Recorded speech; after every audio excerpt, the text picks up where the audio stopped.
Corona virus के पेश नजर उलमा और मशाइख की हिदायत पर अमल करते हुए मुसलमानों ने जुमे की नमाज न अदा करने का फैसला किया। गुलबर्गा में भी लोगों ने उलमा के मशवरों पर अमल किया और जुमे की जगह जोहर की नमाज घरों में ही अदा की। हमारे साथ हमारे नुमाइंदे जवाद मीर गुलबर्गा से जुड़ रहे हैं। जवाब, जिस तरह से हम देख रहे हैं कि हर प्लेटफॉर्म से ये अपीलें की जा रही हैं कि मस्जिदों का लोग रुख ना करें, चूंकि आज जुमा है इसीलिए हम ये सवाल भी कर रहे हैं और आपने भी ये रिपोर्ट हम तक भेजी, तस्वीरें भेजी। आपने क्या कुछ देखा? क्या लोग इस पूरे जिस तरह से अपीलें की जा रही है उस पर अमल पैरा होते हुए दिखाई दे रहे हैं हर मसाजिद में?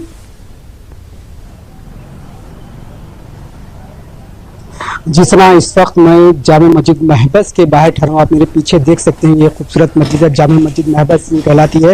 ये तबलीग जमात का मरकज़ है। शहर के मुख्तलिफ कोनों से यहाँ पर लोग नमाज अदा करने के लिए आते हैं। तमाम मसाइल के लोग यहाँ पर बिला लिहाज नमाज करने के लिए आते हैं। पूरी तरीके से मस्जिद को बंद कर दिया गया है, नमाज जुमा यहाँ पर नहीं हुई है। हाँ, अलबत्ता यहाँ से अज़ान ज़रूर हुई। अज़ान के साथ ये ऐलान किया गया है कि कोरोना वायरस के चलते पेश नज़र, सरकारी अहकामात के पेश नज़र मस्जिद को बंद रखा गया है। इसलिए आप तमाम लोग अपने घरों पर नमाज ज़ोहर अदा करें। अगर से शहर की दीगर मसाजिद की भी बात करें तो शहर की तमाम मसाजिद को मुकम्मल तौर पर बंद रखा गया है।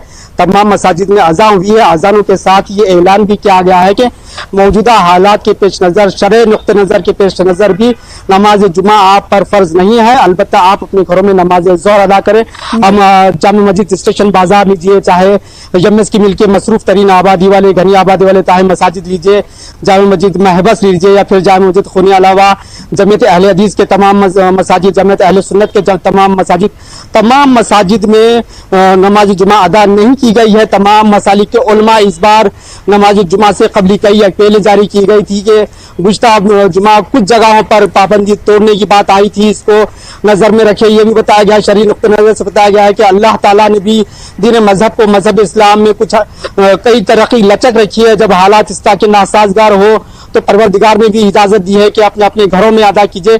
इस तरह से देखा जाए तो गुलबर्गा की किसी मस्जिद में भी नमाज जुमा अदा नहीं की गई है। अलबत्ता कुछ मसाजिद पर एहतियाती इक़दामात के तौर पर कुछ हद तक पुलिस ने नजर भी रखी है ताकि कोई किसी तरह का कानूनी उल्लंघन ना हो।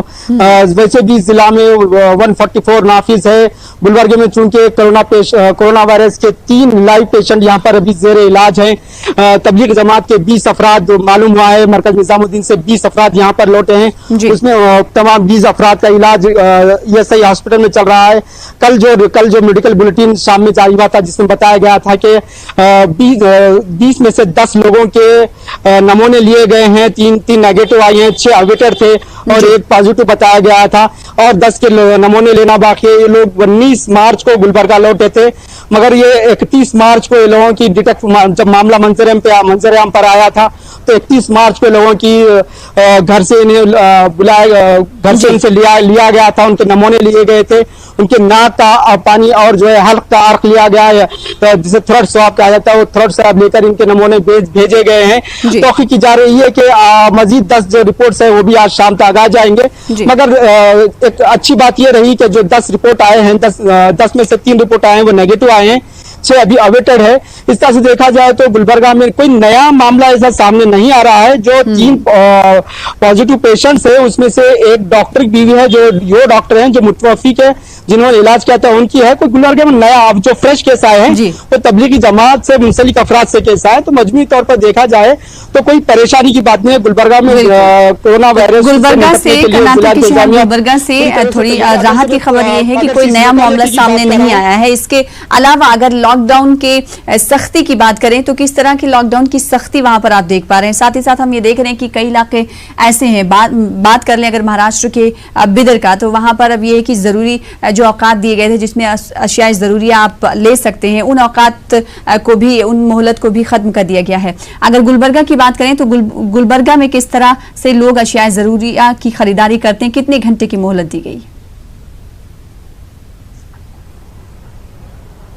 देखिए सना, मैं इस वक्त सुपर मार्केट के मसरूफ तरीन इलाके में ठहरा हुआ। मैंने साथी से गुजारिश करूंगा कैमरान को बताएं कि हम जो पीछे ठहरे हुए हैं, जो आप देख रहे हैं, ये तरकारी मार्केट का बाबुल दाखिला है। जो आप एक तरह से वो गेट देख रहे हैं जहां पर एक बम्बू लगाया गया है, वो असल तरकारी मार्केट है जिसको पूरी तरीके से मोहरबंद सील बंद कर दिया गया है, क्योंकि यहाँ पर तरकारी मार्केट तकरीबन 4-5 दिनों से मुकम्मल तौर पर बंद कर दी गई है, क्योंकि लोगों का जमावड़ा ज्यादा हो रहा था। तो एहतियाती इकदाम के तौर पर जिला इंतजामिया इस तरकारी मार्केट को सील बंद कर दिया गया है। हाँ, अलबत्ता जिला इंतजामिया ने जिले के जो शहर के 55 वार्ड से 55 वार्ड में तरकारी की रसाई को आसान बनाने के लिए हर वार्ड पे एक टमटम को जारी किया है, और इसके अलावा मोहल्लेवारी बंडियों को भी जारी किया जाए ताकि मोहल्लों में जाकर तरकारी बेची जाए। तरकारी मार्केट को सील कर दिया है। इस तरह से अगर से हम और एक जो कन्नी मार्केट सेंट्रल बस स्टैंड के पास जो कन्नी मार्केट है, वहां पर जो मार्केट लगती है वो होलसेल मार्केट है, उसको भी जिला इंतजामिया ने सील कर दिया है। और अगर से हम जरूरी अशिया की बात करें तो यही कहा गया है कि आप मोहल्लों में जो तरकारी की दुकानें हैं वहां से तरकारी जो यार्ड है, यार्ड में जो तरकारी वगैरह होलसेल वहां पर फरोख्त हो रही है, उसको मोहल्लों में डिस्ट्रीब्यूट किया जा रहा है। जिला इंतजामिया ने कहा है कि आप अपने मोहल्लों से तरकारी लीजिए। हाँ, अलबत्ता मेडिकल स्टोर्स यहाँ पर खुले हैं और जो किराना सामान की दुकानें वो तो आवाम से यही अपील है कि जिस तरह से जिला इंतजामिया अपीलें कर रही है और आप लोगों के लिए खिदमत कर रही है, उन तमाम चीज़ों पर अमल पैरा होइए और सबूत दीजिए कि आप भी एक जिंदा कौम हैं और साथ ही साथ इस मुहलिक मर्ज से निमटने के लिए कदम ब कदम साथ खड़े रहिए। बेहद शुक्रिया हमारे साथ जुड़ने के लिए जवाद मीर और तफसील से जानकारी फराहम करने के लिए।